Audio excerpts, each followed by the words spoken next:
Pour repérer une personne grâce à son téléphone, il y a trois solutions. On peut utiliser la puce GPS du téléphone.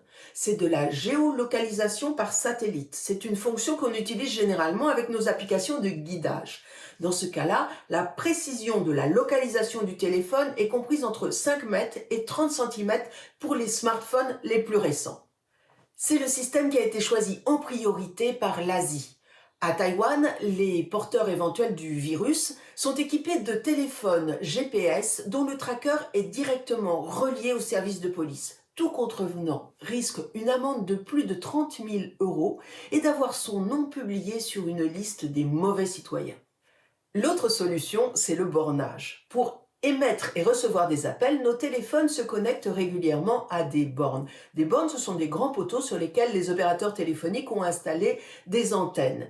Et au cours de nos déplacements, nous changeons de connexion de borne et chaque connexion laisse une trace numérique. Le bornage est utilisé dans les enquêtes policières pour prouver qu'un suspect était présent à un moment donné sur une zone précise. Il a été testé en Italie, plus précisément en Lombardie. Il semble que le bornage ne soit pas assez précis, car il dépend du nombre de bornes, et ce nombre de bornes n'est pas le même sur tout le territoire. Et toutes ces connexions génèrent un nombre incroyable de calculs, et il est impossible de gérer des dizaines de millions d'abonnés grâce au bornage. La troisième solution, c'est celle qui est étudiée par la France. Elle s'appuie sur la technologie Bluetooth. C'est une technologie qui sert à relier deux éléments sans fil, comme par exemple des écouteurs et un téléphone, ou une souris, un clavier avec un ordinateur. Le principe de base, c'est d'activer en premier la fonction Bluetooth de son téléphone et de télécharger une application de suivi.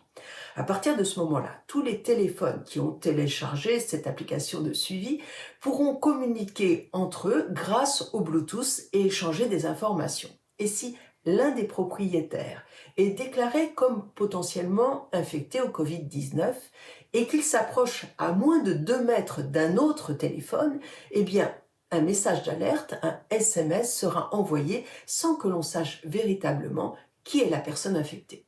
Cette technologie respecte les trois principes demandés par la réglementation générale de la protection des données, c'est-à-dire consentement, anonymat, respect de la vie privée. Mais sa mise en place risque d'être compliquée car selon une étude, il faudrait que 60% des Français l'utilisent alors que seulement 77% possèdent un smartphone compatible.